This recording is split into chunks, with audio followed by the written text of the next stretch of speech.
ડિપોર્ટેશનનો આંકડો વધારવા અને તેને ઝડપી બનાવવા માટે ટ્રમ્પ એડમિનિસ્ટ્રેશન પર અમુક ડર્ટી ટેક્ટિક્સ પણ અપનાવવાના આરોપ લાગી રહ્યા છે.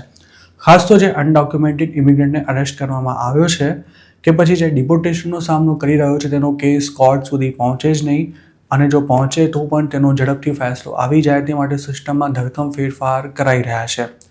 આ બધા સિવાય ડિપોર્ટેશનના વિડીયોઝ અને ફોટોગ્રાફ સોશિયલ મીડિયા પર શેર કરવાની સાથે અવનવા નિયમો બનાવીને અનડોક્યુમેન્ટેડ લોકોને સેલ્ફ ડિપોર્ટેશન લેવા માટે પણ પ્રેશરાઇઝ્ડ કરવામાં આવી રહ્યા છે.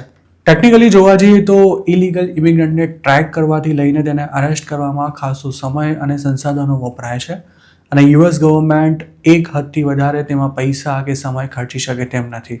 તેની સરખામણીએ સેલ્ફ ડિપોર્ટેશન ઘણું જ સસ્તું પડે છે.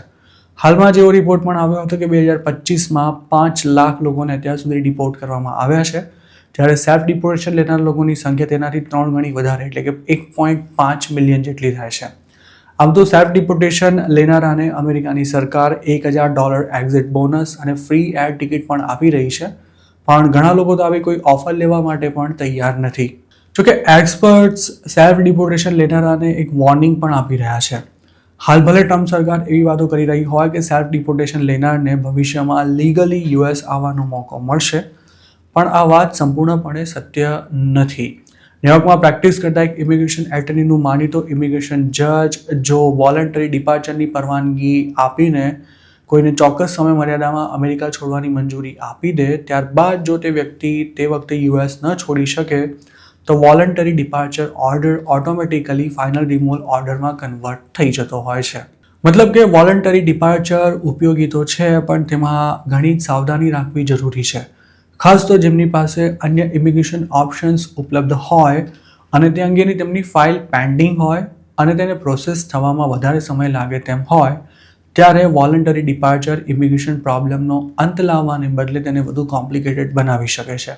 આ ઉપરાંત ઘણા અનડોક્યુમેન્ટેડ ઇમિગ્રન્ટ્સ અરેસ્ટ થવાના ડરથી પણ CBP-1 એપ પર રજિસ્ટ્રેશન કરાવી સેલ્ફ રિમૂવલનો વિકલ્પ પસંદ કરી લેતા હોય છે.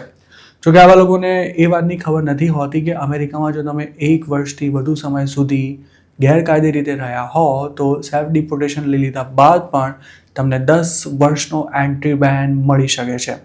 એટલે કે આવા કેસમાં અમેરિકા છોડનારાને 10 વર્ષ સુધી પાછા આવવા નથી મળતું હોતું.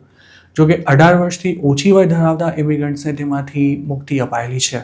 એક્સપર્ટ્સનું માની તો ફેમિલી પિટિશન પેન્ડિંગ હોય તેવા અનડોક્યુમેન્ટેડ ઇમિગ્રન્ટ્સ લીગલ થવા માટે ઘણીવાર સેલ્ફ ડિપોર્ટેશન લેતા હોય છે, પણ આવા કેસમાં પણ તેમને ગ્રીન કાર્ડ મેળવવામાં 10 વર્ષ જેટલો સમય લાગી શકે છે.